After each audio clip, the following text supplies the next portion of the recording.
So we were talking before we recorded about a certain film festival that just happened in Austin recently, and I mention it because this premiered at, I think, arguably one of the big 5 film festivals at least in this side of the hemisphere. I'm surprised that it premiered at TIFF for a multitude of reasons, because it's not that it doesn't seem like a TIFF film, but I feel like this is more of a... well, it's one of those like after dark situations. Right. I guess I kind of would associate something like this more with like a butt numbathon. Like that's more of the audience for something like this. Not saying that people at TIFF don't want to see realistic gore of people having their fucking heads blown off and then run over. I'm not saying that, just because Canadians don't like guns don't mean they don't have some bloodlust in them. But I don't see this being a TIFF. I see this being more of actually like a South by Southwest more than a TIFF. Yeah, it's funny. This film was part of the Midnight Madness section at TIFF in 2017, and it was one of my good friends. Peter Kaplowski is the programmer for Midnight Madness, and that was his first year. So this was among his first year selections for that program. I worked with him for a long time at Fantastic Fest, and we're just good friends. But that year also had movies like Bodied. It had Mom and Dad, the Nick Cage movie, the French Revenge film. It had a bunch of really solid ones. I think this is probably one of the most, no pun intended, explosive of the films that premiered that year at Midnight Madness. Well, and I mean, it also has, what's funny, I didn't pick him twice this month, but this is the second Ryuhei Kitamura film I'm talking about this month. I talked about Versus earlier in the month. And it's interesting because it wasn't intentional, but I can see a lot of that movie in this movie just based on the way he used the gore, and a lot of the camera work is just, it's a lot. I mean, there's a lot going on with the camera work in this movie. And in Versus, there was a lot going on with the camera in that movie. So on this episode of the Kulturecast, I am Chris Stachiw, the host, and I am joined once again by Josh Hurtado, all the way from movie land, being the one who just came back from South by Southwest. And then, that's me. Yeah. And then also joining us all the way from further east in the Midwest, and hasn't been here in quite some time, but I am happy to have them back, Jess Byard. Hello. It has literally been 6 months, so that's fun. It's wild. Actually, I don't even remember the last time you were on a Kulturecast. That's even crazy. I could not tell you. Yeah. Well, the timer has been set back to 0. The clock has been set back to 0 because we are talking on this episode for Splatter Month. Another Ryuhei Kitamura film, like we've mentioned, came out in 2017. It is called Downrange.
you want to check this film out right now, it is currently streaming on Shudder. That is the only place that you can watch it, I think. I'm pretty sure, 99% sure, unless you go and illegally download it, which if you want to, go ahead. I'm not saying you shouldn't. The film is written by Ryuhei Kitamura and Joey O'Brien, and it stars I would say, fairly a disposable cast of young to mid-teen aged adults, younger adults, I guess. I don't know. These people seem to be in their late 20s, early 30s, maybe, whose car breaks down, but it turns out later their car is shot by a sniper hiding. That sniper then spends the next 90 minutes of the movie tormenting these poor people and causing them to have one hell of an afternoon in the middle of nowhere. So to kick the episode off, Josh, what did you think of Downrange? I really liked Downrange. I thought it was fun. And for Splatter Month, I thought it was appropriately splattery. There was some, like you mentioned earlier, some good gore. There were tense moments. There were smart people doing stupid things, stupid people accidentally doing smart things, and lots of people getting brutally annihilated, frequently in ways that I was not expecting. So that's always fun. What about you, Jess? One, had realized that I'd already watched this movie when I went to watch it for this podcast. Look, I mean, I enjoy the subgenre of like Danger on the Road, right? Like The Hitcher, all of those good things. And I don't know if it's because I have just seen so many of them that I'm just, it was fun. Yeah, the gore is great. The gore is awesome. It, to me, is not enough of an idea to be a full movie. It'd be a nice short. I think it'd be a great short. A 90+ minute movie, not so much. Chris, like you said, the cast overall is pretty disposable. And that is unfortunately the fine line that you have to toe when you're going to do a movie like this, which is one location, one set of characters, never leaving that location. Like, I love the trope of characters wake up in a room or are invited to a party and then have to fight their way out. I love that trope because we actually get into the characters' minds and we know more about them. And this, I couldn't tell you one thing about these people, including their names. I know nothing really aside from for some weird trauma bonding behind a car.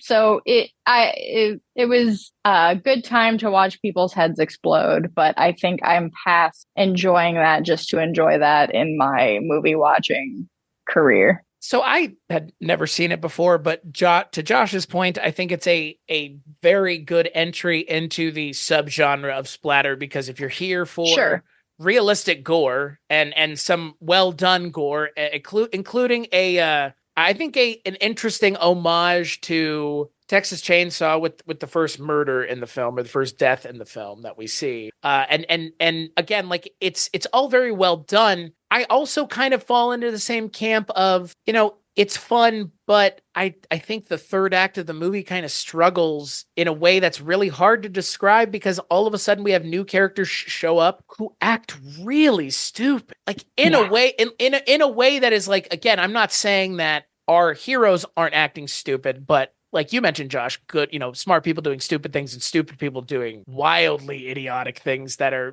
shocking to behold, including a man not being able to hear people 10 feet from him for seemingly no reason. And then them keep screaming at him, calls someone, there's a sniper, and he just ignores. It's strange. And then the cops show up and it's like they're straight out of Keystone. I don't know. It's strange because I enjoyed the first 2/3 of this movie, but the third act, when we finally kind of ratchet up the stakes, as it were, and we have some more players coming into the set, this kind of very much a bottle movie, all of a sudden it makes our characters that have been hiding behind this car the entire movie, who have been attempting to not look like morons, and I think for the most part not, they look like the smartest people in the entire world compared to these other characters.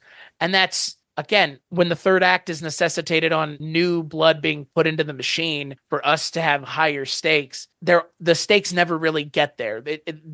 Everybody is such a bumbling moron that you really don't think there's any threat to the nameless sniper other than possibly our heroes or the people who have been hiding behind the car, them possibly getting an opportunity to do something. Because I was convinced up until essentially the end of the movie that they were never going to get an opportunity to get anywhere close to this guy in the tree. And honestly, in a lot of ways, given the way the movie ends, which is fucking wild in a lot of ways, I kind of wish, given how the movie ends, that they had just never had the opportunity and this guy just, he walks away from everything at the end. Because in a way, that's kind of the ending the movie deserved, because this movie is very bleak. And I'm not going to say it's mean-spirited, but it kind of feels mean-spirited, which is fine. I mean, that's not a bad thing, but this is a very specific movie for a very specific audience, and certain people aren't going to want to watch this movie for a multitude of reasons. And one of them is this movie it pulls no punches. There is a 12-year-old girl or younger who just gets shot in the head in this movie. And I was like, okay. Not before she goes flying out the window. That was one of my favorite moments. The ejection of the little girl from the car. It's fucking wild to me. Like, this movie is unhinged. I personally enjoy how subversive this movie.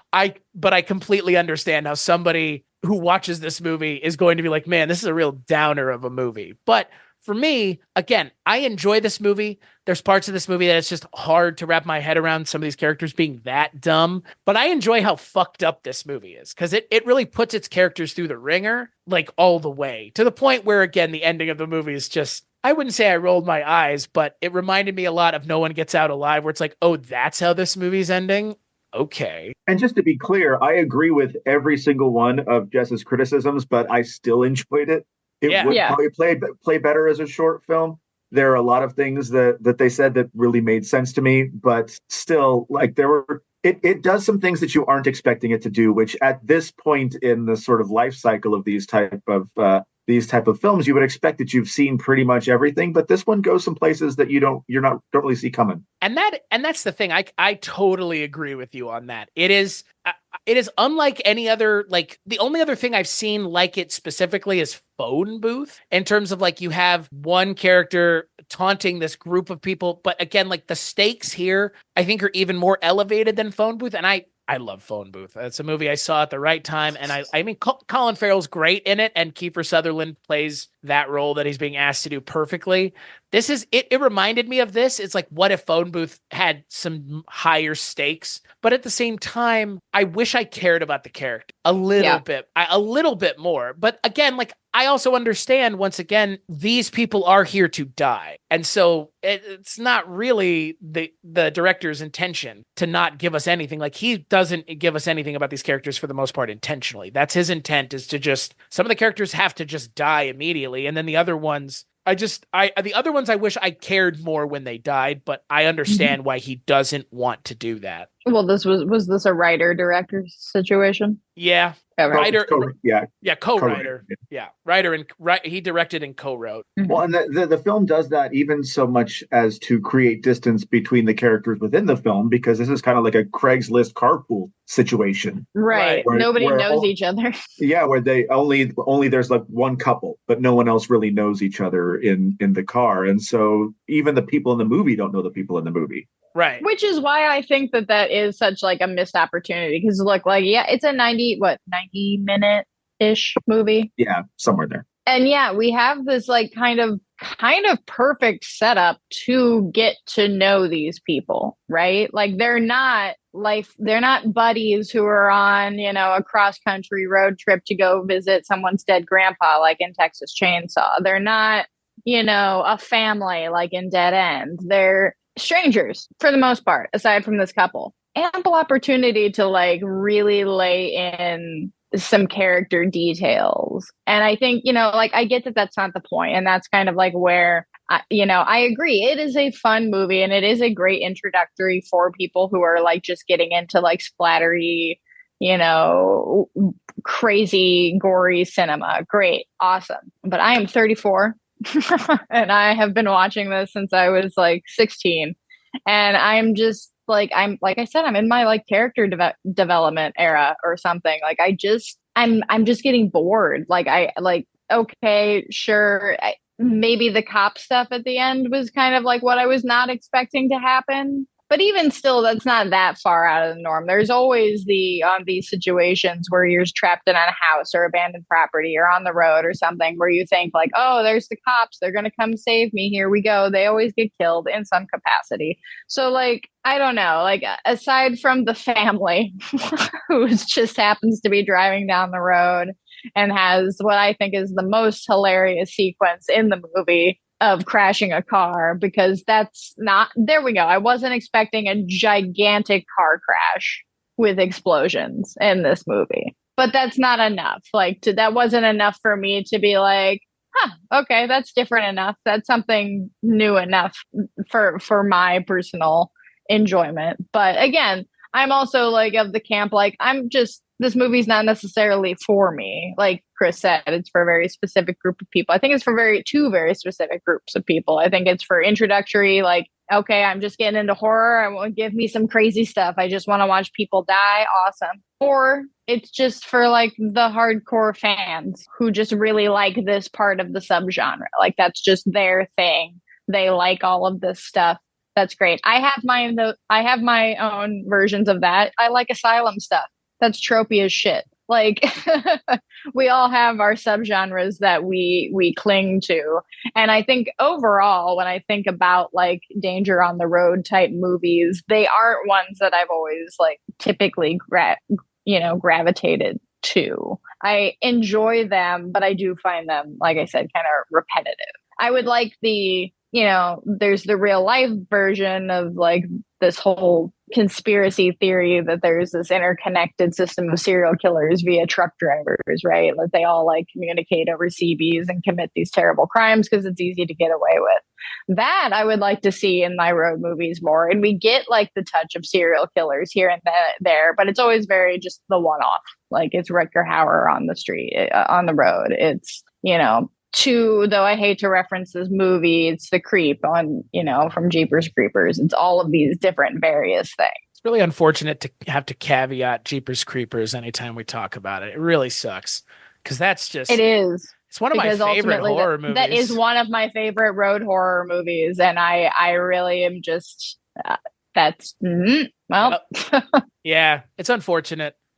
So I'm going to ask both of y'all, have either of y'all seen anything else of Ryuhei Kitamura's filmography? Like a Midnight Meat Train even? That's kind of, I guess that's kind of the other one, right? I have seen Midnight Meat Train, which I do like, but I think that's more of Clive Barker than anything. Yeah, Midnight Meat Train I've also seen. I've seen, what's the other one? No One Lives. I've seen No One Lives, which is between Midnight Meat Train and this. It's a few years before that. I've seen Versus.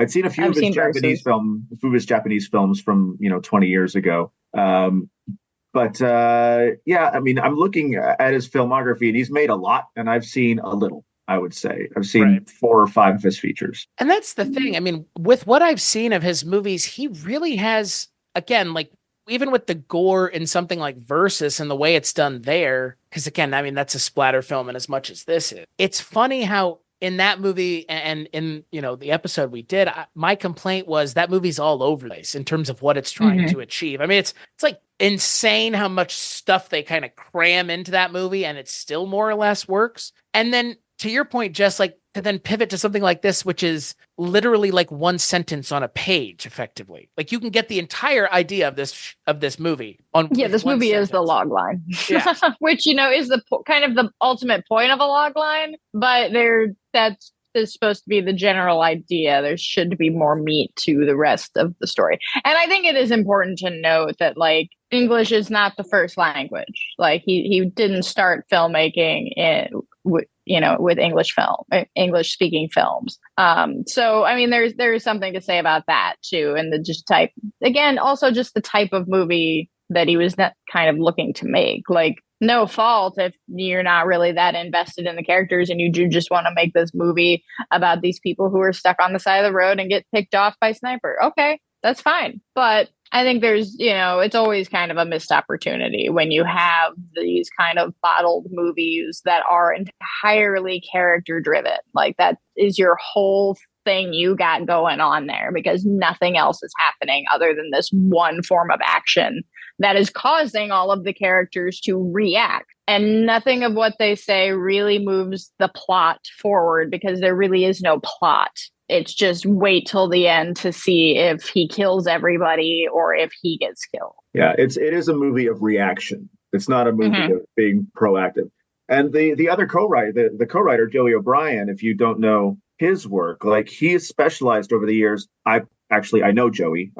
He's a big fan of the same kind of Indian films that I am. So nice. I've met him. I showed a bunch of Rajamouli's films in LA at the American Cinematheque a couple of years ago now. And he came to all the screenings. Like he's a big fan from back in the day. But his features that he's written have all been for Asian directors. So he wrote Full Time Killer for Johnny To and Wai Ka-fai. He wrote Motorway for Soi Chiang a few years back. He wrote Triple Threat, which was that it was directed by Jesse Johnson, who's done a bunch of action stuff, low budget action stuff over here. But it was, Tony Jaa and Tiger Chen and Iko Uwais film from a few years ago. So action cinema is something that he knows. This one feels like it's it's written with a particular budget in mind, because that kind of, the one location thing really works for that. The, small cast really works for that. The only thing that kind of throws it off is that giant stunt at the end. But if that's the most expensive thing they're doing, that's where all the money went. They could probably get away with that one big, explosion, and who knows how much of that was real anyway, as far as explosions go. Right. Well, I mean, it still costs money though. Well, and some of the CGI towards the end of the movie is a little dicey. The car flip and some of the flames are, I mean, I'm not gonna say low budget, but of a budget that was restrictive and, like you said, I mean, it is a low budget film. I think it doesn't feel like it though. I mean, it really doesn't. I mean, there are parts that. I think that has to do a lot with how great camera technology is at this point, right? Like, you can make a low budget movie and somebody has a red that they can borrow from their friend. It's gonna look fucking great. Like, if you do a good color correction on it, which this movie clearly has. Like, it looks nice. It's the democratization of art. Yes. Anyone can make a great looking film. I do think, and I was trying to look this up. I do think that at the end, when the father in the car that explodes is walking across the road, I feel like that's a real full body burn. Like, I feel like it looks like it. Yeah, because that guy was a stuntman, so that might have even been the actor in the full body burn. I would assume so. He had when, in my experience with working with stuntman, that man very much had stuntman essence to him. Like, and I think yes, writing with budget, and I think that that's kind of a trap that a lot of indie low budget films kind of fall into, is they get stuck in writing too much for budget, that they pair them, that they slip, just slim everything down too much for fear of over budgeting. But I think that's where you have to pivot that into your characters, though. It's not going to cost you more money to write dialogue. That's a thing that your actors are there to do. And they have it's a decent sized cast for a one location, small cast movie. It's not just two people.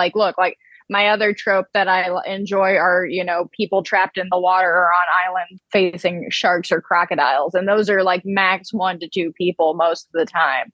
And generally I have the same problem with characters in those movies. It's just that the thing that I like most is the shark and alligator attacks. So that's what I'm there for. So I have my little worlds that I enjoy in that too. But even after a while, I can only watch so many killer shark and alligator movies, because they fall into the same issue here, is that it's just not that interesting of a concept to hold for 90 minutes or more. I feel like with the characters in this film, as we've mentioned on a couple of occasions here, there's not a whole lot of development going on. But I do feel like there is just enough, not necessarily development, but exposition, about who the characters are, to throw some red herrings at the audience. Like the character who is, she's an army brat and she's the one who's sort of steering the boat and telling everybody how to stay alive. The impression that we get, even though it seems a little bit too obvious or on the nose, is that she's the one that's going to make it out. She's the one that's going to be the final girl, and she almost gets there and then doesn't. And it's this other one who's kind of skittish and didn't really know what was going on, that ends up, not really being the final girl, because she doesn't make it out either. But the finalist girl, she is the most final girl of the group. The penultimate girl, is that a thing? I guess so. Yeah. Yeah. Well. I mean, I sucked the least at surviving girl. Yeah. Right.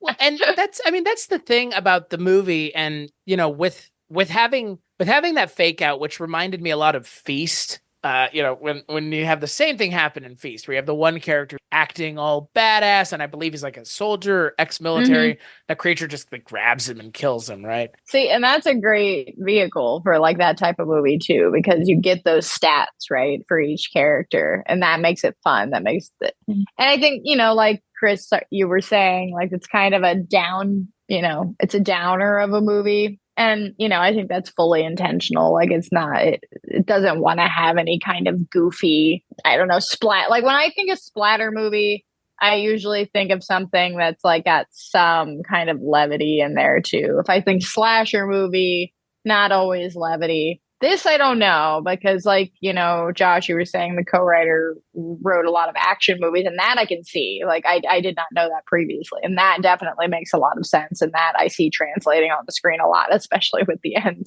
car stunt. But this one I don't quite know because it's not like I guess the closest it is to like Hitcher or Joyride or something, right? Where it's just a killer that's just killing because they are. Right. There's no reason they can. There's no reason. You're never going to figure out the reason. You can, assume various things based on when you actually get to see who the killer is or what they look like anyway. I mean, I think going back to the way that, and I'm forming these thoughts on the fly, listening to everyone and sort of putting things together. There are some things that the script does that are clever. Like it sets up, you've got these 6 people in this car, three women and 3 men. As Chris was mentioning at the beginning, they get a blowout, which turns out not to be actually a blowout. They find out later on. And then the men are all trying to be studs about changing the tire. The women are goading them about, how long it's going to take them. And eventually the task falls to like the muscle-bound guy. The muscle-bound guy, or the muscliest guy, ends up being the one that they task with changing the tire. And, knowing the kind of movie that we're going into, we know that people are going to die and someone's going to have to be there toward the end to help them get through. And the muscle-bound guy seems like he might be a safe bet to last a little while. And he turns out to be the first one down. And then from there on out, it kind of telegraphs from the beginning that there are no rules to this. Some of the acting is kind of here and there. Some of the characters do just fine. The Karen, the army brat girl, I think that she's pretty good at the character that she's playing. And the one guy that you were mentioning who gets stuck behind a tree stump, he was a bit much. He's a lot much. He makes the worst decision at every opportunity he gets, including the decision to run away as opposed to run to the car. I mean, I don't think the outcome would have been any different, but in that scene where they're like, all right, the car is moving, make a break for the car, and he just goes the other way was just shocking to me. Like, Jesus. It's literally like a scene from Scary Movie all of a sudden, like, death? Life. I'm just going to take off towards death, apparently. It was surprising. Yeah, he's one of the few characters in this movie that's like, you're the reason you're dead at this point. Like, you've made the poor choices that are hard to justify. Yeah, all true. But I will say, if we're talking about just the successes of the movie, as someone who, and I'm kind of in a similar camp with Jess in terms of like, I'm at the point where I'm not super into gore, but I've also never really had my time to be into the gore of any of these movies. Like, that's never been a thing that I have gone out of my way to look for. So I hold on. I feel like I should clarify. I love gore. Sure, no. I just need more than gore to carry a story. And I'm agreeing. Like, I'm kind of in the same boat now. I mean, I would say, kind of for me, one of my biggest problem with Halloween Kills was a complaint that I would have with this movie, which is like, the gore was great, but in terms of like character development and story, I mean, I kind of am, it's lacking there, but at the same time, the gore is really good and the kills are really good and they're really well done, at least for me. And I did really enjoy the car careening through the already dead bodies. That was pretty amazing. and that for me is the mean-spiritedness of the movie on display, right? Like, oh, they're already dead, and here we're just gonna have their bodies smashed and mutilated even more. And like you were saying, the kills are good. The very first one that I was mentioning about the guy who was attempting to change the tire, when it reveals that he is dead, it does that little pullback camera where it pulls through the bullet wound in his head, which is super cool. There are and that's really, that guy probably got, the best death in the movie because no one else dies that cleanly. Everyone else, it takes a couple of hits or a combination of explosions or, being ejected from a car window plus a bullet wound. Like, everyone else has to suffer before they die, but he's just gone. So good on him, for that. But yeah, there are lots of sort of creative things in the film that, like you were mentioning, the camera work earlier. The camera is a character in the film at times, and sometimes it just feels pretty observational. But that particular reveal of like this, it reveals the situation. Basically, is what happens. Right. What's happening.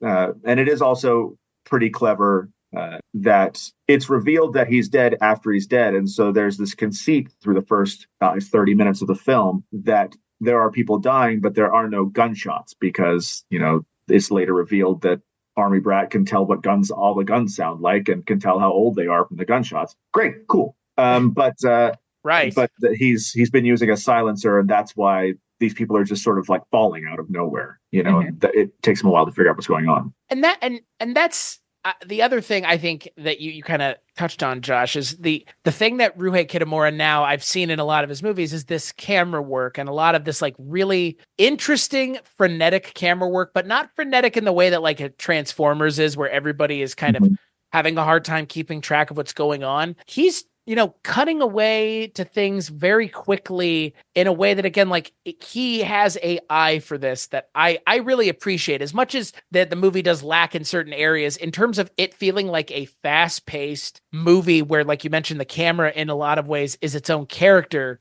I think it succeeds in that in spades. And I think that this is the perfect kind of movie to do it in, because I really like the reveal of the sniper where we kind of see him and then we go in on it and then it freezes and holds and then it fades out. Like they give these moments a little bit of time to breathe. Not everything, but some of the moments they do. But again, the thing that with the clean kill in the first kind of act of the movie, it's that for me is where I sit and I go, okay, so you've got all these really great kills in this movie and the gore is great and the camera work is great. So for me, again, like that, if those boxes are checked, I'm on board. And again, like you've mentioned, Josh, like there's some creativity here with what they're doing. I mean, I've never seen anybody get cauterized with the end of a hammer before. So that's a thing. I mean, the kid being ejected from the car is pretty wild. We get to see a kind of nod to the lobster hand from, I think, is that Saw 6 or 7, where they have to saw their hands. That's what happens to the woman driving the car. Yeah. It's the most ridiculous response to just keep driving recklessly forward toward a very clear situation in front of her instead of just slamming on the brakes and being like, my fucking hand is in half now. Yes, she lost her goddamn mind immediately. Her dad couldn't even get the car away from her. He's got one hand. Yeah, it's I don't know. Like, I don't think this movie is particularly funny in like a haha way, but I do find a lot of it to be like, now that I've seen it a couple times, like a lot of it is like comically fucked up. Like the bad decisions that are made are kind of hilariously bad, and including the stuntman playing the dad screaming at the top of his lungs, like, "What are you saying?" It's like, why hasn't this guy been shot yet? But I mean, again, like, I don't know how funny this movie is supposed to be, but at the same time, like, I kind of feel like it is almost verging on black comedy in spots because of how ridiculous it is. And I don't know if this is a Tommy Wiseau thing where it's like, well, we didn't intend for it to be funny. It just happened that way. Like, I kind of feel like some of this was very intentional. Like, obviously, the way the movie ends, where she kills herself by accident because she gets really mad at him. Like, it's like, if that sob echo didn't happen at the end of the movie, as the subtitles so clearly showed, I would have thought that this movie's ending was a lot funnier than it's trying to be. Because the ending of this movie is kind of pitch black funny if you think about it, right? Like, it is pretty fucked up in a funny way. But the movie doesn't play it that way, I guess, is kind of what I'm getting at. And I kind of wish it had leaned into that a little bit, because it is there subtextually throughout the. Yeah, I mean, and there's a certain type of person, myself included, and perhaps Jess, you as well, that talked about how we enjoy the gore. Like, there's nothing that will get me to laugh, guffaw, like ridiculously loud in a theater, more than a well executed gore gag. Like something that is just so over the top that you're like, I can't believe they just did that. And in wildly inappropriate films often too. I remember going to see, the press screening for Hereditary, and the moment that he drives past that telephone pole, I lost it in the theater and started laughing while everyone else was just like, they're gasped, horrified, and then just me laughing my ass off, because that's good. Or in Midsummer, when they have to smash the guy's head with a hammer because he didn't die when he fell off the cliff, laughs, just burst out laughing in that. So that kind of stuff really, really gets me. And so I'm like, good for you, movie. You got me. Like, thanks for that. I appreciate it. I wasn't expecting to see that. You surprised me. And look, I don't think, I don't think we've touched on it yet, but there is a little bit of leaning into the reality of it all. And I'm not talking about like the reality of being in this situation, but the reality of the world that we live in this country, at least, being Americans, unfortunately. Gun violence is such a thing, like constantly, that is ever present. I mean, Josh, I mentioned the Allen Outlet Mall, and everybody knows what that is now for the worst fucking reason possible.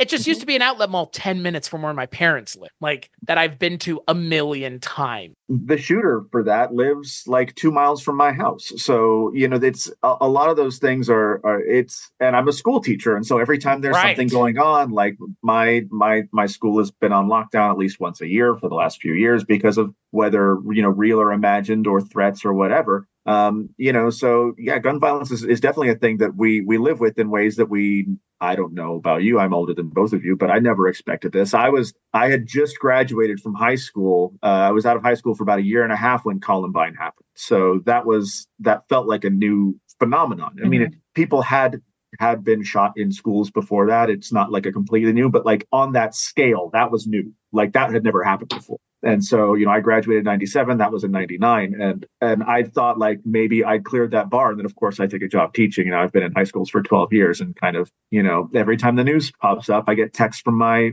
parents and my wife asking, what's going on, blah, blah, blah. And it's weird that my job is dangerous. That's it's a strange thing, It's unfortunate that it's dangerous because you're not paid enough for how dangerous it is, unfortunately. Well, I'm not paid enough for a lot of things that I do. Yeah, sure. But, when they're trying to get guns in the hands of teachers, But I mean, some of the movie does kind of traffic in that. And again, like, to mention the movie's kind of perverse and fucked up and funny in its own way. But at the same time, like, I think the movie does a really good job at establishing a fair amount of tension with what's going on. And like we've kind of already alluded to, the idea that like at any point in this movie, anybody could go. And I like that about a movie because I hate plot armor in movies. I mean, I still, speaking of plot armor, I still remember, Jess, you and I watching Game of Thrones and texting back and forth about the plot armor in the last season of that show. Yeah. And it's, there's none of that here, which I appreciate because, I mean, again, yes, the characters are disposable. No, we don't know much about them, but at least, like they have no plot armor whatsoever. At least there's none of that here. And for a movie like this, where the killer is hiding in a stationary spot 99% of the movie, and we know nothing about him other than he is a sadist of the extreme variety, I think that it does more or less work. I think, though, again, if you come back to the idea of, well, these characters are disposable, then we don't need to do anything about it. Sure. But I think the disposable nature of the characters, I mean, again, I don't think they make it, I don't know, maybe, I don't know. I have a hard time balancing the scales of, is the tension valid and justified when I don't care about the characters and it's just the situation and I'm imagining myself in the situation? That is, I think, what the movie's biggest success is it puts you in the situation with them, and maybe it doesn't make you sympathetic for them because in a lot of ways, it's not that they're not sympathetic. They make such bad fucking decisions repeatedly. It's hard to not root for them, but it's hard to not be like, well, I don't know how any one of you have made it this far anyways, as it is. But I think that's the thing for me. The movie's biggest success is really making it feel like you're there with them, which, I mean, again, this kind of movie, it almost has to be a success of the movie for it to be one worth watching. And I feel like you're right. The part of it's no, there's not a lot of characterization going, but that does lend the film and the characters a bit of sort of anonymity, that they are kind of like just the everyman. Right. So, there's nothing to really attach the audience to the characters in terms of like who they are, their interior lives or their motivations or whatever. But there's also really not that much to separate them from us either. Like we could, just like you were saying, easily be that person. And the fact that, as you were saying also, this sniper is stationary. So it really feels like it's kind of like a writing exercise in and of itself to say, okay, well, we're going to have a stationary sniper. How do we make this feel dangerous for more than just a few minutes? Right. And so the threat evolved, throughout the course of the film. Once he realizes they're behind the car and he takes that suppressor off so that the bullets can be more powerful, then they start shooting through the car. Well, then they discover, well, the bullets aren't going all the way through the car, so we're safe back here. And then eventually the bullets do start coming through the car. And then they run out of water. They do all these other things that they think are keeping them safe, and ultimately realizing that nothing is really going to keep them safe forever. Right. And so it does make some smart moves in that way. So it's just, I think, there's a world in which, this is whatever, 92 minutes. It's right at that somewhere. There's a world where a 10-minute shorter movie paces up much better, and is more successful, and there are less chances for people to start picking holes in it. But I think it does a pretty good job. And, like you're saying, that third act where they do sort of ratchet up the stakes by adding in new characters. The family in the car kind of takes care of themselves. So that's that's on them. I don't know whose fault that is. That mom just didn't know how to drive very well. Yeah. But when the cops show up, the cops feel like they're going to be a force to at least mitigate the circumstances of the people that are stuck there. And then that goes very badly also. And in fact, the only actor that I recognized in the entire film was Graham Skipper, who was the cop that was in the passenger seat of the truck, because he's in every horror movie. And he's a director and an actor and all this other stuff, and super cool guy. I've had a couple of conversations with him. So he's from our neck of the woods, right? Or my used to be neck of the woods. Yeah. Well, he's in Texas now. I think he lives in Austin. But like he's always got some movie going on. He makes like 3 or 4 movies a year. He's done. One of the fun things that he's done is anytime they have, like at South by Southwest, they have activations. So they have these big promo launch events for new and upcoming films. And so when they do those, like there was one for The First Omen, which is coming out next month, where it was like a First Omen confessional booth where you have to go to the confessional booth and they scare the shit out of you in the confessional booth. And then another film that premiered at South by Southwest was Immaculate, the new Sydney Sweeney nun movie. And they had a team of like a dozen like evil nuns that showed up at the screening to like sort of be this intimidating force or whatever. And he directed those things. He also like directs big haunted houses and plays and stage stuff. He was in Reanimator the musical. And he's done a bunch of other stuff. And so I was kind of like, oh, it's Graham when he's in the movie for whatever it is, 5 minutes before he gets brutally murdered.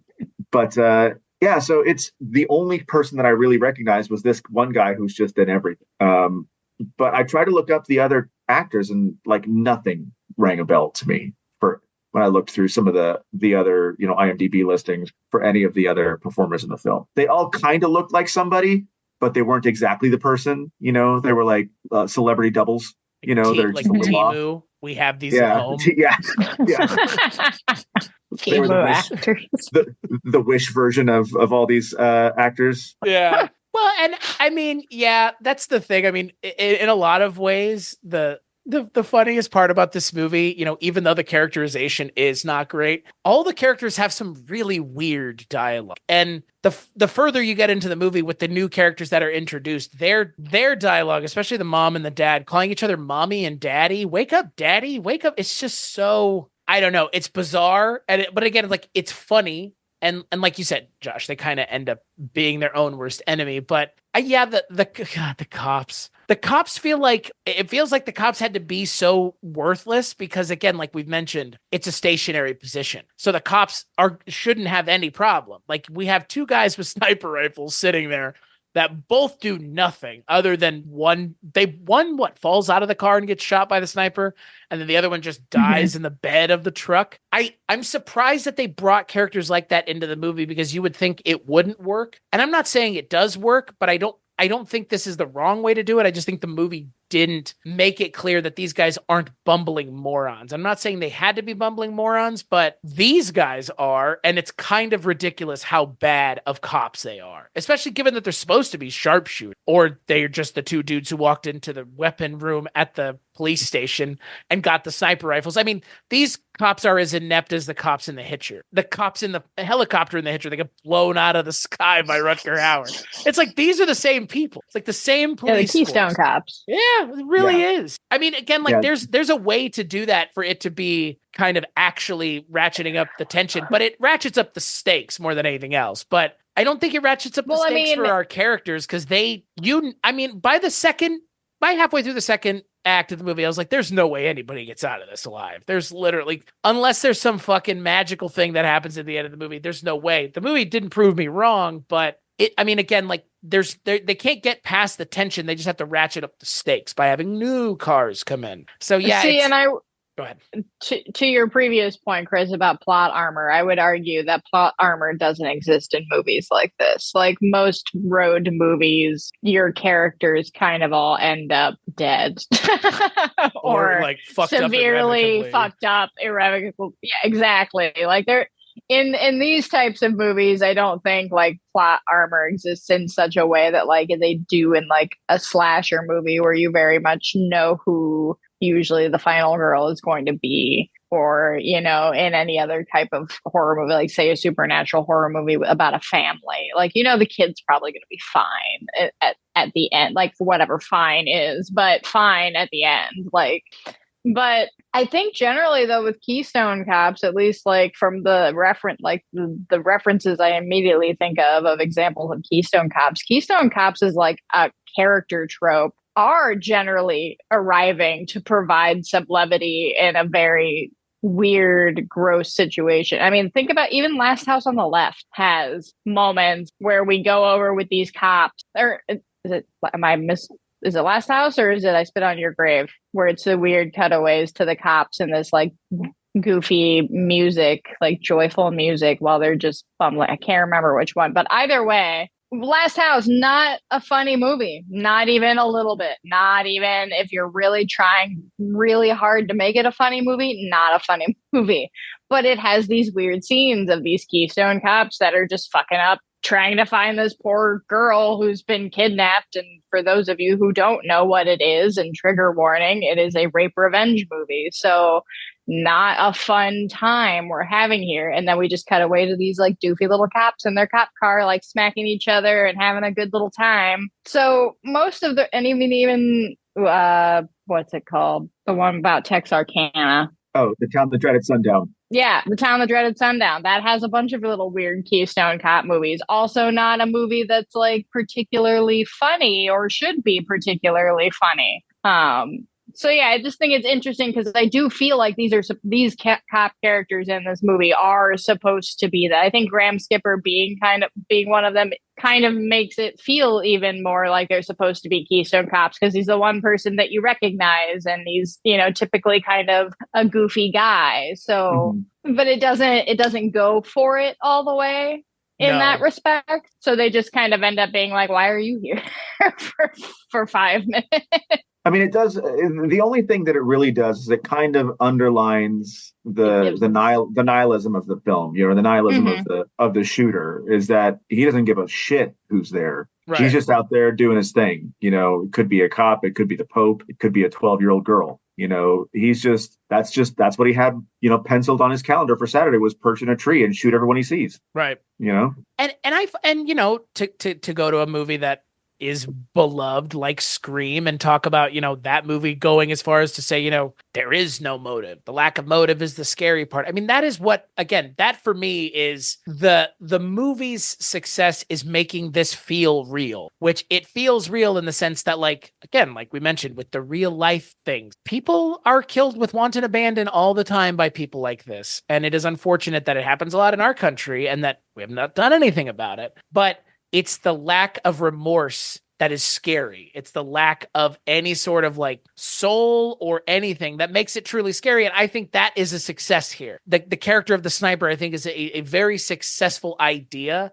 And I would like to see somebody else do something with it. I mean, I know there's the movie that came out a couple years ago about the DC snipers, which was pretty well done. But I mean, I'm talking more in like a horror movie setting, because I can't really think about or think, come to my mind immediately one of these kinds of movies that isn't based on real life events. I mean, I know there's the movie that's dramatization, fictional retelling of what happened in Austin, but nothing imminently jumps to mind immediately of a movie about a sniper sitting and waiting and shooting. That's like a subgenre in and of itself is what it feels. Because like there aren't a lot of movies like this. I mean, there are lots of road movies. I agree with you, Jess. But in terms of like a movie where we have a sniper just picking people off for an hour and a half, I don't know if there are any other than like even in Phone Booth, not a whole lot of people die. Like this movie is like there's a high body count here, and it's even implication of a higher body count. In Phone Booth, it's calculated. I mean, it's calculated more than like He's this teaching is him like a lesson. Teaching him a lesson. Yeah, exactly. These people are just random. Like they're just a purely random situation. Right. And I mean, I do think, that is scary, because that is, what we haven't mentioned, but I'm sure the audience listeners have put it together.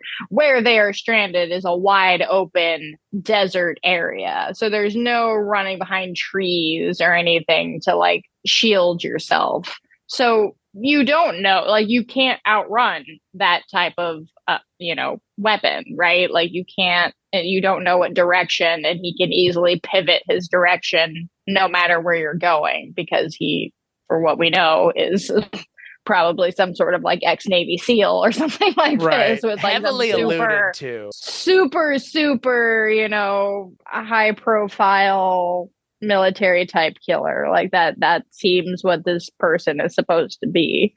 And I think that, that is very scary. And again, I think, I don't know, like, I'm not saying it's a bad movie. I'm just saying for me, I needed a little more to care about, like, because maybe it is because I'm so desensitized. Maybe this is a telling of America, that I'm so desensitized by gun violence that I actually need to care about these people to actually care about it. Right. Like, I need to know who these people are for it to affect me in some way in this movie. Not in real life. I'm not saying that, but I think like that is kind of an American perspective, right? Like people die in this country every damn day of gun violence and a variety of other things. And we hear about it all the time, and people are dying all over the world currently right now in very, catastrophic, awful ways. And no one cares unless they hear a very personal story. Yeah, and we've reached a point where this happens with such regularity that, and I'm guilty of this as anyone else is, when there is some sort of event, which I'm sure there'll be one here soon, because that's just how things happen. I am the bad person who immediately goes to read the news and find out who did this and why they did this. Like, do we know what the cause is? Do we know was this was there a manifesto? Was there some kind of story? Was this person bullied? Was this person homophobic? Was this person transphobic? Was this person racist? Do we have evidence of that? Was this person on the dark? Right. And there is something to not having any of those answers that makes this especially terrifying. And one of the things this actually we were talking about this a moment ago, that the very first documented real school mass shooting, I had to look up the name, but I did remember the story, was Brenda Ann Spencer, who was just like some 16-year-old girl who was just shooting kids at a school across the street from her house. And when they asked her why, she said, I don't like Mondays. I hate Mondays. Like that was her explanation, And that kind of feels like the same story we might get out of this guy. Like I said, maybe he's just like, oh, well, it's Saturday. It's time to go shoot some people on the road, Right. And the implication is he's done it so much. Like, yeah. Like he didn't just wake up today and go kill people. Like his gun would imply that this is at least been going on for some time. Well, and the memorial at the beginning of the movie, we see that there's the standard, like people leave things on the side of the road where someone has died. And that kind of just leads me to, ask more questions as to how often has this happened and how has nobody noticed? Because does he get rid of the bodies after the fact and all of the car refuse and all of those things? I mean, I guess he'd have to if absolutely no one has been investigating this situation of multiple people being gunned down. But also someone knew because someone put a memorial down, unless he's putting the memorial down. That could be a thing. It would be, at this point, it feels as though clearly he does not care about the repercussions of his actions because he's not cleaning all that mess up. There's too much, one person you could probably get away with, cleaning up whatever's left over from that in an area like that where it's all dust and dirt and concrete and asphalt. But he just killed like 9 people, and there are heads and brain matter all over the place. That's a lot of bleach. Right. Yeah. And you need a tow truck to get that car out of there. And now you've 3 cars. He's got to get rid of 3 cars. 3 cars now. Well, I mean, he wasn't planning on the other 2. Right.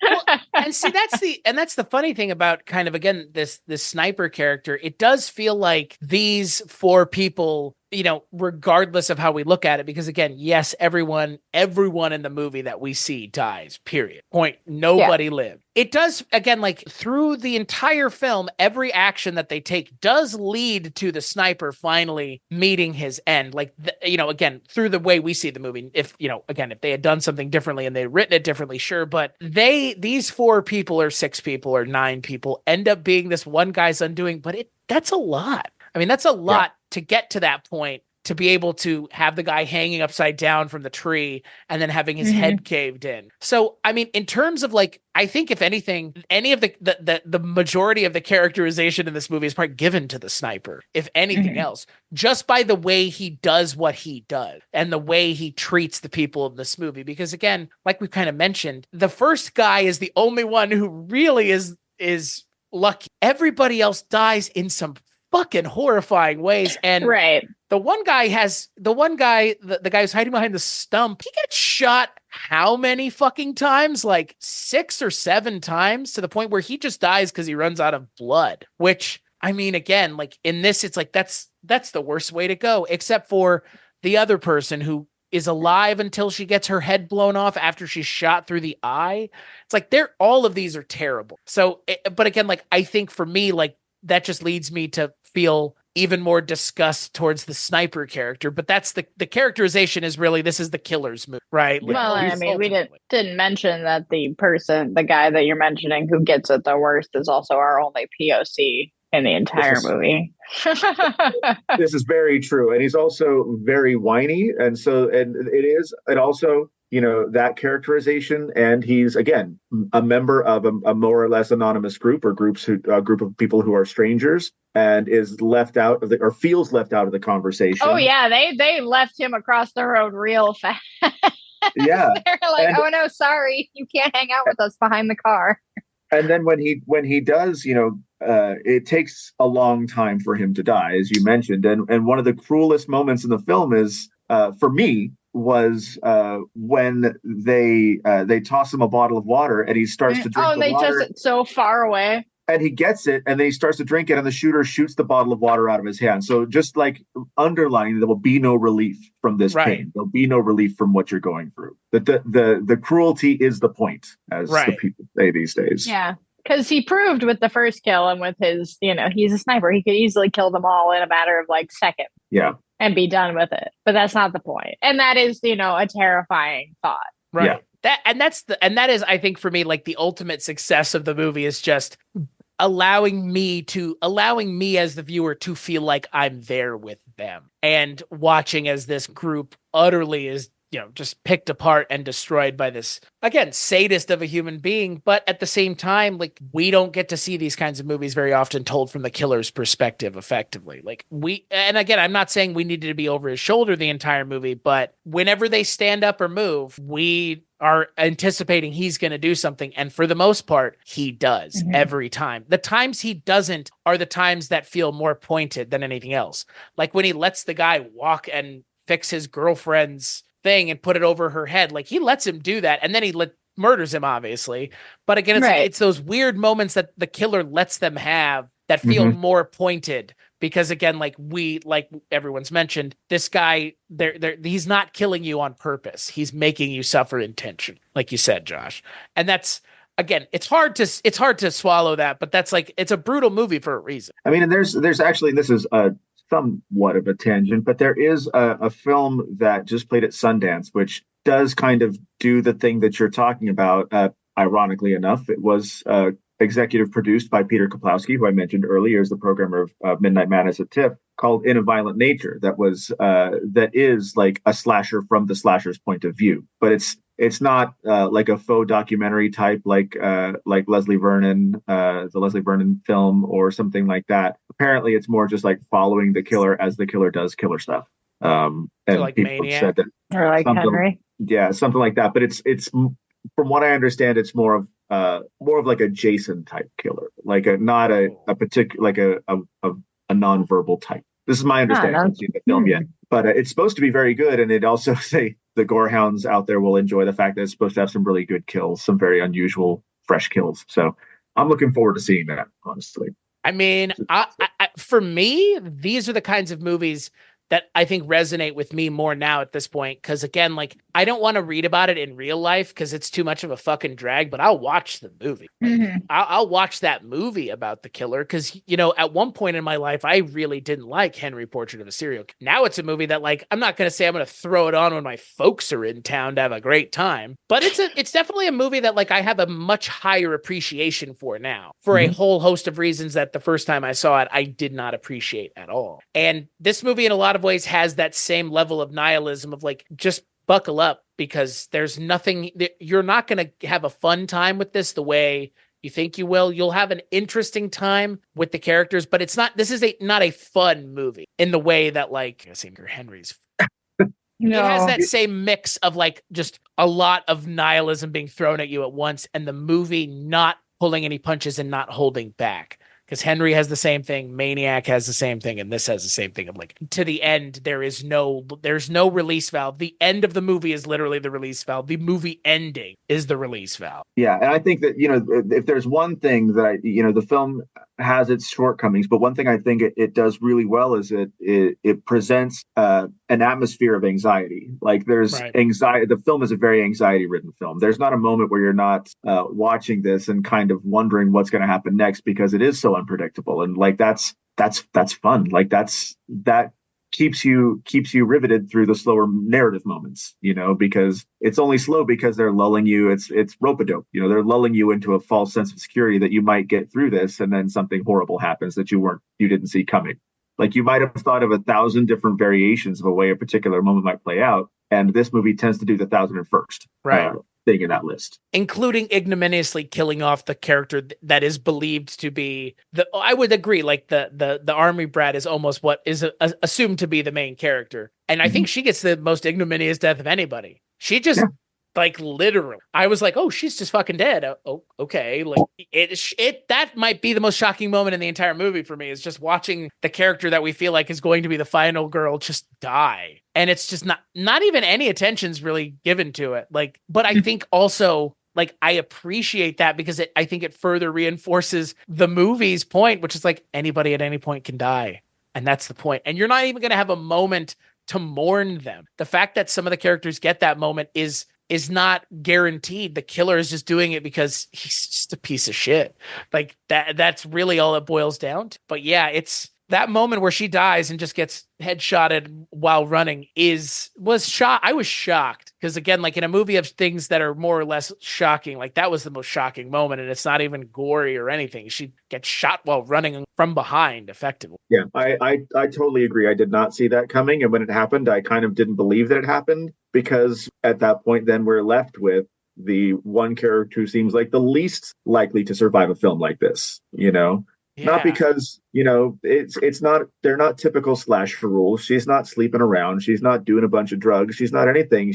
That's kind of the point, is that she is the most anonymous of the characters. The character, it's not that she has no agency, it's that she doesn't exercise any agency. Like she doesn't seem to be much of anything until the end, where she kind of feels like there's nothing left to do. And she just runs towards the danger, which ends up ending the danger. but also, ending herself, because at that point, all the things that have been going on inside of her are now, being expressed in this manic rage that she cannot control, which leads to her own death, because she overkills. The guy is clearly dead, but she just can't seem to stop herself. Right. It is that one last one that's the one that gets you, the one last swing. And she feels like you kind of alluded to, Josh. She feels like the audience analog in a way. Like she is, because at one point she reacts the way I think most people would react in this situation, where she just sits and starts rocking back and forth on the ground as everything's happened. And mind you, the sniper doesn't kill her for whatever reason. I mean, again, for whatever reason, we don't know why. I mean, I could draw a million reasons, a million conclusions as to why, and they're all pretty fucking sadistic, which is like to clearly leave this one for the end. Like, again, like that's what it feels like. But yeah, the only way the moment at the end of the movie happens is if we have the character who has no idea how guns work, swinging a gun with a bullet effectively in the chamber, more or less. It's like one of the most shockingly idiotic things I've ever seen a character do in a movie. And also, it's fucking contrived as far as I'm concerned. But I mean, it works. Like you mentioned, her anger and inability to move on ends up costing her. But I think that's the movie, the ending the movie deserved in a lot of ways. It's like The Mist, right? Like maybe there are cops coming right over the hill 2 seconds after this happens. Like that for me would have been the funnier thing. Instead of having the end of the movie end with her sobs echoing, just have it end with like sirens in the distance. And it's like, shit. A fucking helicopter. Yeah, or something like, and it's like, oh, so she was almost saved too, on top of like just missed it by that much. Like that, I think that would be the most nihilistic moment if they had gone that far. That's my favorite death trope. I almost made it to the end. Well, or the dream sequence where you survive, but you're not really, but you end up dying anyway. Like the Descent ending, the original Descent ending. Yeah. Or the original. Well, I guess Nightmare on Elm Street kind of does both. The OG Nightmare. I mean, it's up to your interpretation how that. Yeah. So I wanted to ask both of y'all, since we've kind of been talking, broadly, but more specifically about this splatter movie. What are some other splatter movies that resonate with y'all that you would maybe suggest if people are looking to watch splatter movies or kind of go further down this path? That might be something worth checking out. As of the things that I've watched this month, like I've mentioned, talked about Versus, did an episode on Blood Feast as well. So those two have been covered. But anything else that jumps out at y'all that are worth splatter for the splatter people, either the ones who are wanting to get into it or maybe the people that already enjoy it? I mean, there's one that we are going to talk about next week, so I'll hold off on that one. What are we talking about next? Street Trash.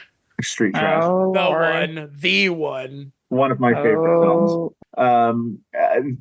There's the sort of the splat stick stuff, the Brain Dead, Dead Alives, the early Evil Deads, those are good fun. I have a soft spot for those. I have a soft spot for really any Sam Raimi film. They all are enjoyable to me on different levels. If you're looking for the hardcore splatter sort of nihilistic thing like this, you can go with there's always the late 80s, early 90s sort of German splatter stuff. If you really want to go for something that has no moral compass at all, stuff like Olaf Ittenbach's films, Burning Moon, Prometheus, those kinds of things they're nothing more than just excuses to carve up fake bodies and show really gross stuff, which is sometimes fun on its own as well. But yeah, I mean, I tend to prefer the stuff with if not a sense of humor, at least a sense of adventure in terms of how they are dispatching people. I think that's always fun. As much shit as it gets, a movie like Jason X is not a good movie, but I watch it probably more frequently than any of the other ones because someone gets their face freeze-dried and smashed. Like, I think that's amazing. Like, there's just some things that I love ingenuity. I love the ingenuity of what, there's something that this kind of horror film does that really doesn't exist that much in other genres, and that you're not going to have like some a dramatic film that's going to go off the rails. Melodrama will only take you so far, but you can kill people in a million ways on film. And I'll always enjoy that. So, Josh, are you telling me you're probably a huge fan of the Final Destination films? Oh, I love the Final Destination films. Okay. Love them, love them. I can't wait. The can't wait for more of those. Not super splattery, but even something newer like Happy Death Day. Happy Death Day was fun, and that's got the first Terrifier. one. Terrifier has its moments also. Like there are those kind of movies that they try something new. Maniac, like you were mentioning earlier, is got some similar stuff in it. Yeah, that kind of stuff is kind of the direction I go. I am a particular fan of the Italian splatter genre. So Demons, Tenebrae, rules. Yeah, Demons fucking rules. It's such a good movie. And I can forgive it too, because the third act of that movie just goes completely fucking nuts. Yeah, whatever. It's an Italian movie. They all do that. It's fine. That's why I can forgive it. Yeah. Yeah. All of a sudden it's a post-apocalyptic movie. Sure. Why not? And then, Evil Dead's, really anything Sam Raimi, like Drag Me to Hell, newer Sam Raimi, I guess not newer now. Now it's, I don't know, 20, how old is it now? Is it like 10 years old now? 10, 15 years old now? 15 years now. Yeah. So new to me, old to other people that might be listening to this. But yeah, I mean, and then if you want to, what really is the Venn diagram for splatter and slasher, really? I mean, I think splatter kind of started with, like you said, like Wizard of Gore and that kind of 60s super hyper color, blood everywhere, because it's just so shocking at the time to be seen on screen.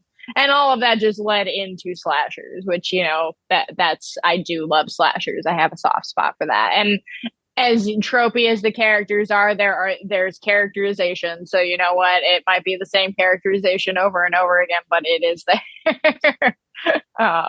So yeah, but I'm always going to lean into Italian, but I would say Demons, definitely Demons. Oh yeah, I got to see that the live score that toured around not too long ago. I took my son. Oh, nice. Because I love Demons and he loves Demons, and so we were privileged to go see Night of the Demons. Also, I don't know how splattery that is. That's just kind of, there's more body horror aspect to that than gore. Yeah. Some of the not necessarily all of the Saw movies, but a few of the Saw movies have that same aspect too. Mm-hmm. Even the worst ones, and most of them are the worst ones, have moments that are pieces. Creative pieces. The movie pieces is amazing. Yes, the movie pieces. Yes, I was looking over at my collection. I'm like, what do I have over there that fits into the splatter category? And then pieces was just sticking out to me. That's a great one. That's Absolutely. Ridiculous. We should do an episode on that, Chris. I was going to say, I've never even seen it. This is now 2 episodes in a row that it's been mentioned. It's so good. I mean, so good. Y'all have mentioned a lot of the stuff that's been mentioned, obviously, like everybody, and I'm with y'all, like Peter, I don't know. I love Peter Jackson's stuff that's not Dead Alive, but man, Dead Alive is probably the fucking greatest thing he's ever done. Yeah.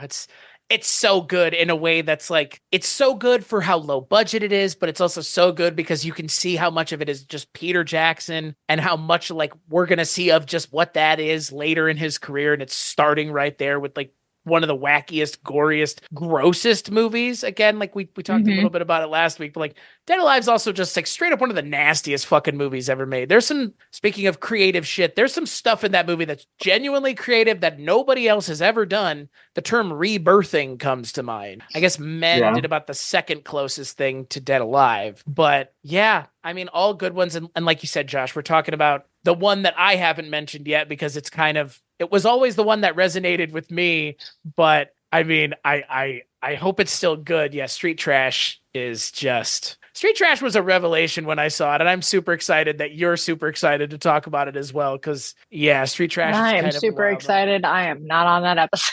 You don't like Street Trash? I hate that movie. I mean, it's an easy movie to hate. I get it. I understand why. If you like it, I understand why. But it is, man, no.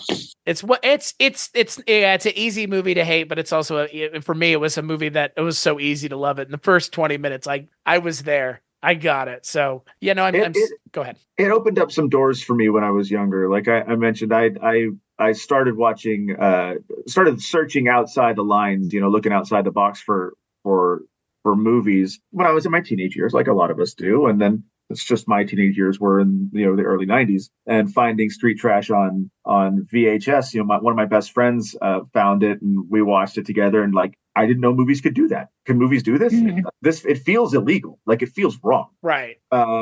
And that's part of the charm of it. Is that it feels like someone should be in trouble for making this movie, and I enjoy that. I agree. Yeah. I mean, well, and that's the thing. I mean, with a movie, to come back to Ryuhei Kitamura, like with a movie like Versus, I kind of felt the same way. I was like, holy shit, like, how did you make this? And to go further with the idea that he just took all the footage and left it on an editor's table and was like, we have no idea what we're doing. We need help. Can you help us edit this? Which is like, can you make this into a movie, please? Yeah, which is like the worst thing to do is to say, can you fix the entire thing in post? Yeah. Number one, no. Yeah. But to see him as a filmmaker, like to come to this movie and again, to see those same things, but also that sense of like, I'm still doing the gore thing and I'm still having fun with the gore. I like that he hasn't lost that. Cause I mean, again, Versus is what, 2000? And this is 2017. It's almost 20 years later. And he's still interested in working in this genre and hasn't gone on to be, I'm distancing myself from horror. Like he's embraced it with this movie. And this is a horror movie that's very, I don't know. I think this movie is equally as polarizing as some of the other things we've talked about, because again, some of it you have to buy into the conceit and also buy into like these characters are just dummies. So don't expect them to do anything smart. And like there will be people that would have, I'm sure, watched this movie and like they were like, I can't keep watching these people be so stupid. But I don't know. There is a level of which the film is shot with a satisfaction and glee that we're watching these people being picked apart. That is intentional on Ryuhei Kitamura's part. And look, I all this is making me really do is want to go rewatch Midnight Meat Train, which I haven't seen in like the longest time. I haven't seen it since like Bradley Cooper became a thing, effectively, because that was like what? That was like right at the cusp of him becoming Bradley Cooper as he. Oh yeah, today. that was like right before, like I think like moments before.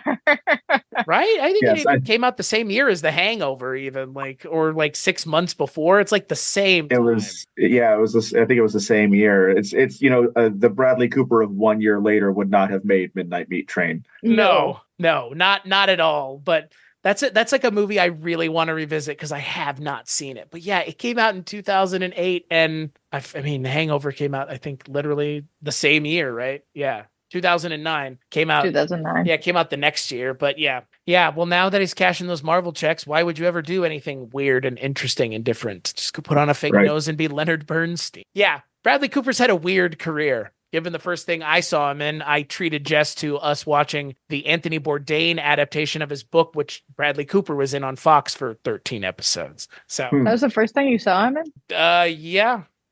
Oh, at the time, yeah. Yeah, when like 2005, yeah. Well, I guess I saw him in like Wedding. The other thing was like Wedding Crashers, where he was the dickhead, like that was going with Rachel McAdams. But I think Hangover was the first time I'd saw like really like known who he was. Right. And then Midnight Meat Train I saw later. And I was like, oh, I really like this movie. Weird that he did this.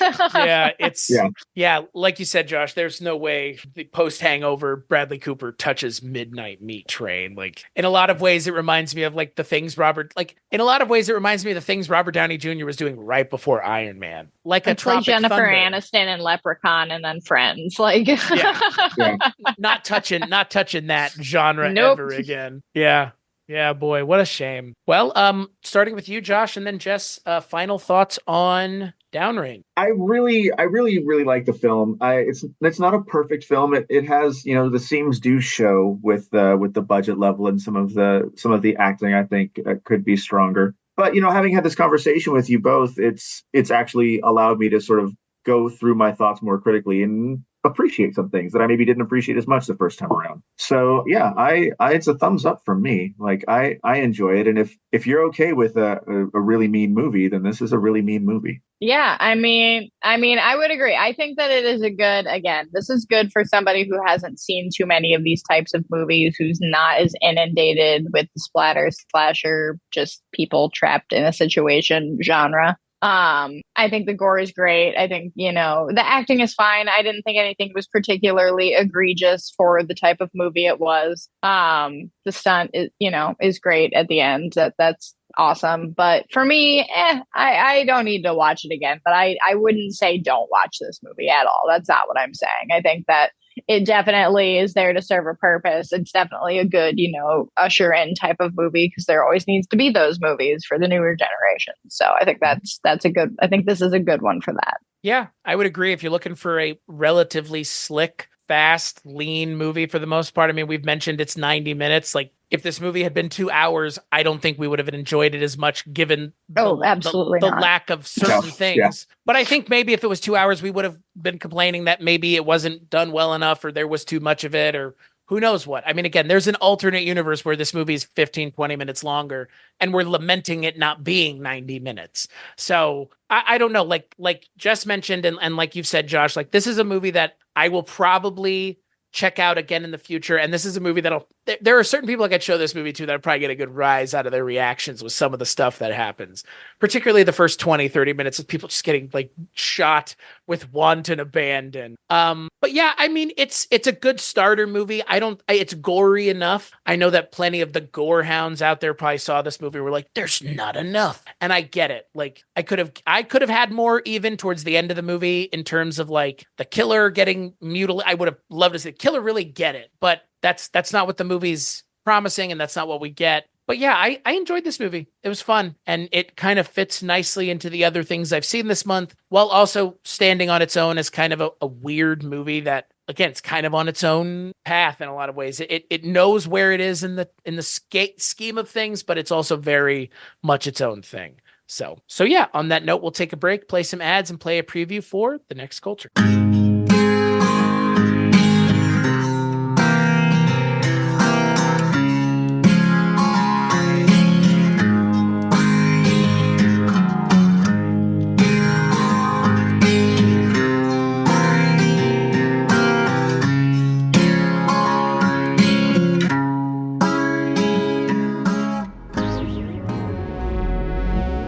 From Weirding Way Media, Cambridge and Washawn is a podcast about two guys' obsessions, passions, and hobbies. Those two guys are Mark Begley, host of Wake Up Heavy, Recollections of Horror, and Ronald Zerigian, host of the Skelevator YouTube channel. Each month we talk about the toys, comics, movies, books, TV shows, and other cultural phenomena that captured our imaginations and helped shape who we are today. From Masters of the Universe to Saturday Night Live, Star Wars to Harry Houdini, The Muppets to The Elephant Man, Ronnie and Mark dive deep into the recesses of their minds to pull out treasured memories of things lost but never forgotten. Join us on the first Tuesday of each month over at weirdingwaymedia.com or wherever you listen to podcasts.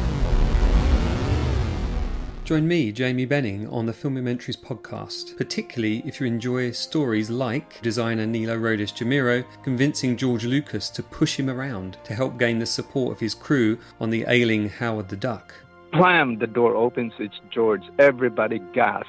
George makes a beeline to me. I'm literally back against the wall. Or hear puppeteer Tim Rose's emotional story behind that iconic Admiral Akbar shot in Return of the Jedi. I believe that war is something to be proud of, but not to celebrate. Or how Star Wars editor Paul Hirsch tackled cutting so many successful films. The thing that I learned from working with De Palma is that tension depends on a clock. You need to have the sense that time is running out. Maybe Oscar-winning sound designer Mark Mangini's insightful chat about his work on Blade Runner 2049. Not a single sound from the original Blade Runner in the new film. A great deal of inspiration. That's the Filmumentaries podcast with me, Jamie Benning. Hello, Twisted Humans. Do you find yourself wanting to know more about the latest murder, conspiracy, cult, or haunting? Then this is the podcast for you. In 1952, there was a record high of UFOs reported. 1,500 sightings. There has been evidence of human sacrifice, devil worship, and it is haunted by more spirits than can be counted. A family of 2 adults and 2 kids reportedly saw a giant flying thing with glowing red eyes. And meanwhile, the family's nanny that helped Veronica to care for her and Lucian's children was found bludgeoned to death in the basement of their family home. I'm Alicia. And I'm Sierra, and this is Twisted and Uncorked.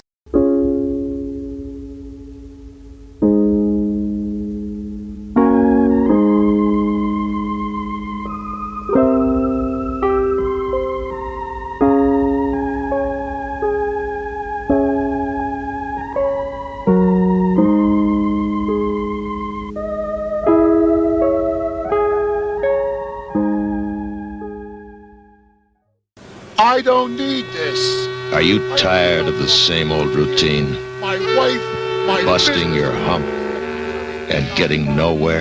This just ain't my day. The boss, is he always on your back? Nice, the ass belongs in your chair, not in your lap, which is where you keep trying to put it. You bastard! The wife. You know? And the kids. Is that right? They never listen. I hate to see him pissing his life away on them goddamn computers. Do you ever feel like forgetting the whole thing? You think I got it easy? Well, now you can. I'm talking about life! Drop out and join the ranks of the few. The filthy. The trash. I got my own place, a condominium. Where else can you live for free? And eat for even less? Well, be forewarned. Freedom has its price. Yes, there's always a snake in the Garden of Eden. What you got for me today? Today, Tenafly Viper. $1. Here's to you, pussy. Don't drink my Viper. What?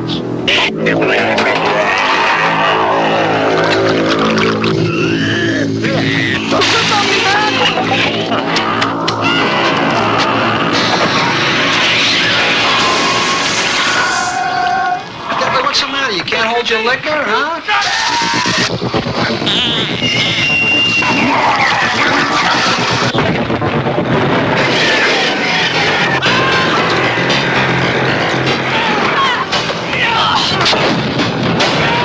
Street trash.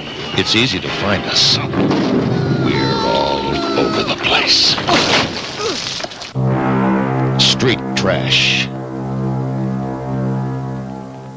Right on the next Kulturecast, we're going to be talking about the aforementioned Street Trash, which is, I mean, it was the one that everybody was clamoring and fighting to be on. So I'm looking forward to talking about it with you, Josh, and Spencer Parsons, who's a film professor at Northwestern. So until then, where can people find you and the things that you work on, Josh? You can find me at Hateful Josh on Twitter. That's pretty much the only public thing you can find me on, but I talk a lot, so there's plenty of stuff to find. Jess? You can find me on Instagram these days for the most part at Practice Amateur. It's pretty much where my photography and things that I'm working on go. A couple movies that I worked on last year, 2023, are coming out soon. So I'll probably be promoting those on that channel. So you can see that stuff coming around. Baby Oopsie, one of those? Baby Oopsie Part 3? No, I didn't work on the third one. More oopsieing I with didn't the work baby. on the second one. And as for me, you can find me at Weirding Way Media, where I do this show and a whole host of other things, but there's plenty of other shows worth checking out that I have nothing to do with other than producing or just giving a place to post. So yeah, weirdingwaymedia.com. As for this show, Kulturecast.com. It's where you can get almost every episode of the show, other than if you head on over to the Patreon and get in on the $10 level.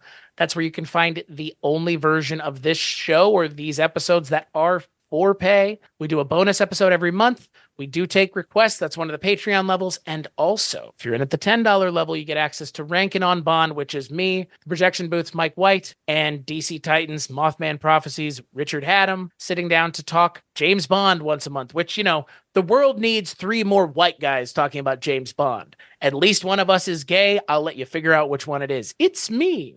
So at least it's a little more diverse, but 3 white guys talking about James Bond. If you're into it, cool. Go check it out at patreon.com/cool. Josh and Jess, thank you so much for joining me. This was a lot of fun. I enjoyed the conversation, and I have a different and deeper appreciation for the movie after having this conversation with y'all. So, yeah. And as always, we'll catch you on the next episode.